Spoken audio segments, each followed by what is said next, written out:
Bem-vindos a mais um novo vídeo.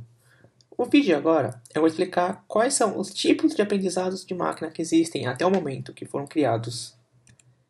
Então, antes de começar, tem o Slack do canal que vocês podem entrar em contato comigo, fazer discussões com outras pessoas. Tem um link aqui na descrição do vídeo que vocês podem usar como convite para ingressar no meu canal de forma mais rápida. O GitHub com meus códigos que eu mostro aqui no curso. O e-mail para entrar em contato comigo, para fazer sugestões, tirar dúvidas, tudo sempre bem-vindo. E a página no Facebook. Então, o que eu vou estar falando aqui? Quais os tipos diferentes de aprendizado de máquina? Então, ou seja, eu vou falar sobre aprendizado supervisionado, o não supervisionado, semi-supervisionado e o aprendizado por reforço, que está sendo muito utilizado recentemente. Então, quais tipos de aprendizado? Inicialmente, as classificações para aprendizado de máquina foram divididas em 3 categorias que dependem da natureza da resposta do problema.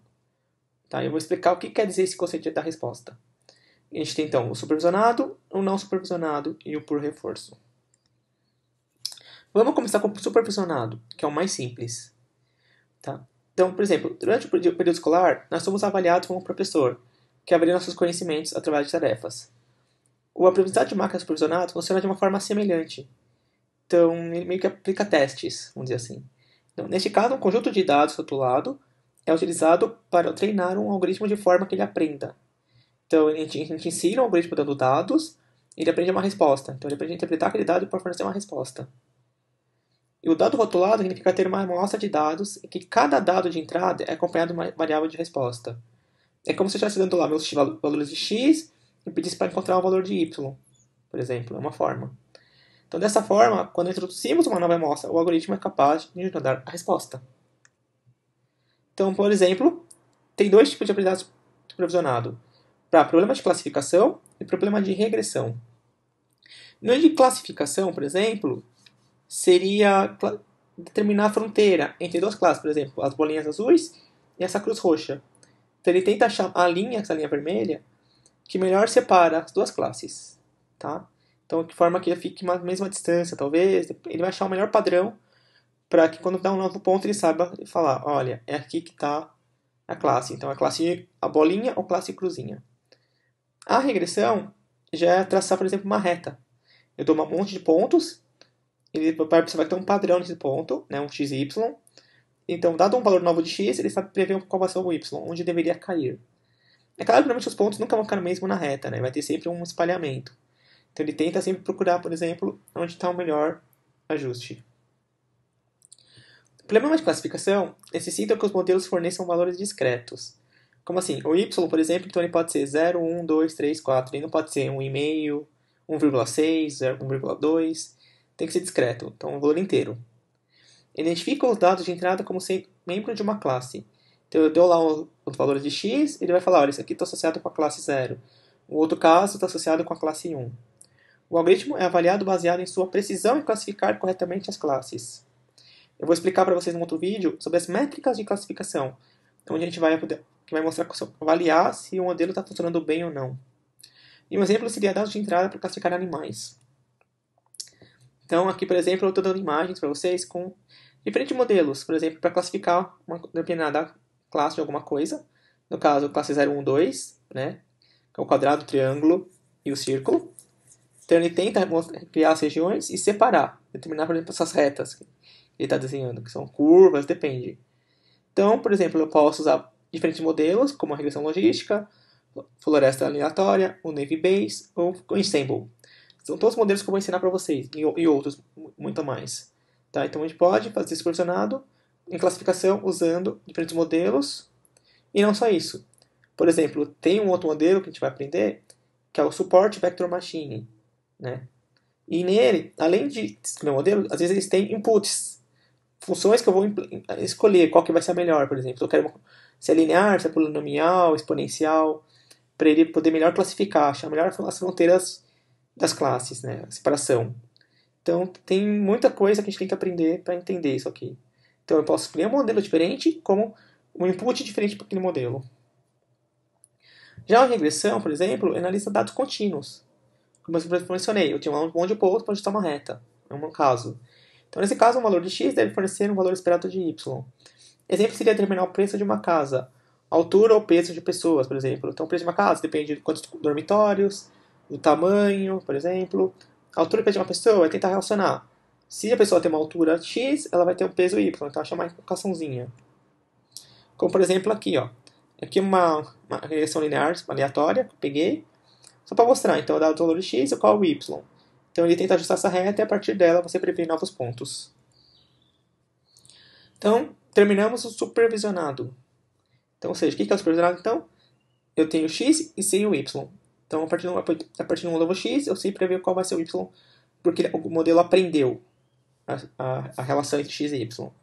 No não supervisionado, agora tem uma diferença importante, onde nem sempre é possível encontrarmos dados já categorizados. Então, a gente recebe lá um monte de dado e fala, pô, o que é isso? Eu não sei que classe que está falando ali, do que se trata. Então, o objetivo é entender esse dado e dizer alguma coisa sobre ele. Outro problema é que algumas fazem perguntas erradas. As pessoas fazem perguntas erradas e o dado não foi fornecido. Tá? Por esse motivo, o aprendizado não supervisionado pode ser útil. Neste caso, o modelo recebe dados sem instruções específicas do que fazer. O modelo tenta extrair características úteis analisando a estrutura dos dados. Então, dependendo do tipo de problema, o aprendizado não supervisionado ele pode organizar os dados de diferentes formas. Agrupamento, por exemplo, detecção de anomalias, eu vou mostrar tudo para vocês, são por esses. Associação e o chamado autoencoders, né, que é o codificadores automáticos. No agrupamento, por exemplo, então a gente imagina que a gente tem foto de diferentes animais. Como, por exemplo, aqui o pato Donald, a Margarida, o Mickey, a Pernalonga e o patolino. O modelo vai tentar separar, por exemplo, por classe de animal. Por exemplo, a gente tem aqui, olhando o tamanho, características, por exemplo, os patos, eles têm uns bicos. Vai analisar, por exemplo, o pé, o formato. Então é isso que o modelo tenta fazer, ele tenta achar características e agrupar. Falar, por exemplo, o pato Donald, a Margarida e o são patos. Já, por exemplo, o Mickey é um rato, o Pernalonga é um coelho. Então é isso que ele vai tentar achar, padrões. Tá? Então é isso que ele tentou classificar, ele vai tentar criar classes aqui, ó. Enquanto isso aqui parece ser uma classe. Ele não vai saber dizer qual é a classe, vai caber a nós. Mas ele identificou que tem um padrão. Anomalia. Detecção de itens raros ou eventos suspeitos, que diferem significativamente da maioria dos dados. Por exemplo, bancos determinar transações fraudulentas, procurando por padrões não comuns no comportamento de compra do cliente. Então, eles sabem, o banco não sabe como é o nosso comportamento. A gente gasta em média, quais os valores, com que padrão de um tempo.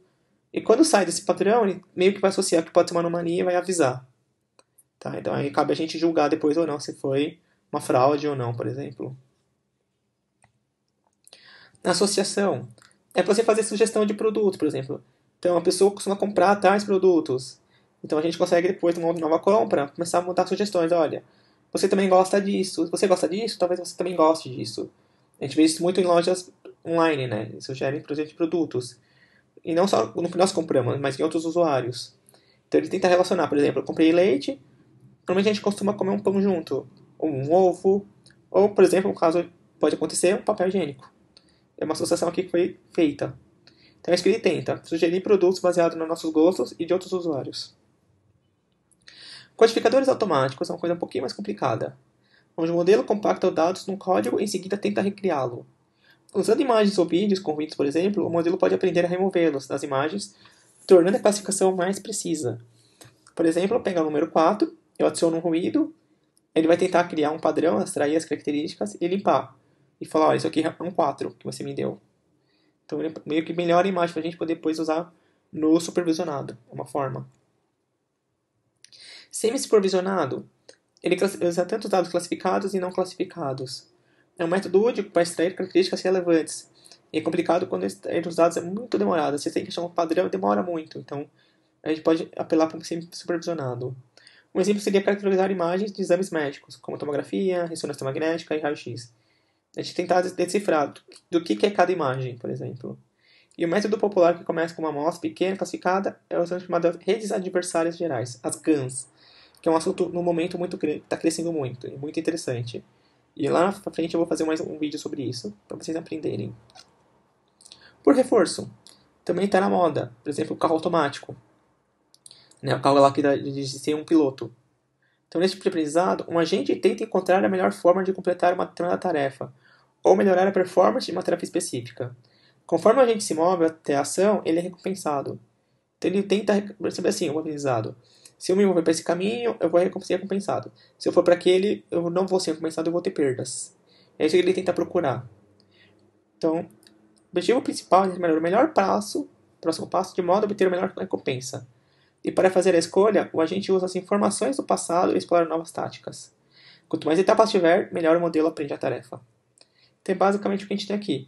A gente tem um agente realizando uma ação num meio, e dependendo do caminho que ele seguir, ele pode ser recompensado ou não.